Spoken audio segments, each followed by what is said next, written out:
بخاری اور مسلم کی ایک حدیث ہے کہ آپ صلی اللہ علیہ وسلم نے ایک شخص کو دیکھا کہ اس پہ سایہ کیا گیا ہے اور لوگ اس کا خیال کر رہے ہیں. پوچھا گیا کہ کیا بات ہے؟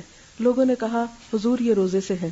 فرمایا سفر میں روزہ رکھنا کوئی نیکی نہیں کہ تم ایسے نڈھال ہو جاؤ، ہلکان ہو جاؤ کہ پھر تمہیں کچھ ہوش ہی نہ رہے. ایسا نہ ہو کہ ایک فرض کی ادائیگی دوسرے فرض سے تمہیں روک دے. ایک دفعہ ہم نے بھی ایسی حماقت کی.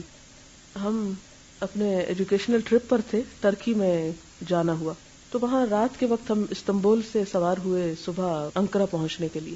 تو ہوا یہ کہ ہم نے سوچا کہ سارا دن تو ٹرین میں بیٹھنا ہے تو بہتر ہے روزہ ہی رکھ لیں، ایسے ہی قضا ہو جائے گا. تو ہم نے روزہ رکھ لیا. سارے دن کے سفر کے بعد افطار سے کوئی آدھا گھنٹہ پہلے ہم ہوٹل میں پہنچے. جب وہاں پہنچے تو اتنا تھک چکے تھے کہ سو گئے. ایسا سوئے کہ عشاء بھی لیٹ جا کر اٹھی اور ہماری آنکھ کھلی.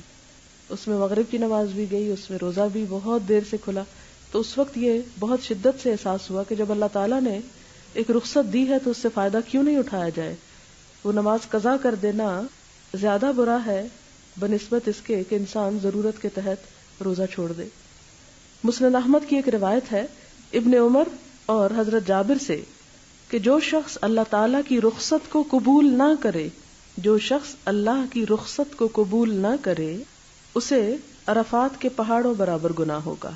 ایک اور حدیث میں آتا ہے جس طرح اللہ تعالیٰ یہ پسند کرتے ہیں کہ اس کے فرائض کو، ذمہ داریوں کو، عزائم کو قبول کیا جائے، اسی طرح یہ بھی پسند کرتے ہیں کہ اس کی دی ہوئی رخصتوں سے فائدہ اٹھایا جائے.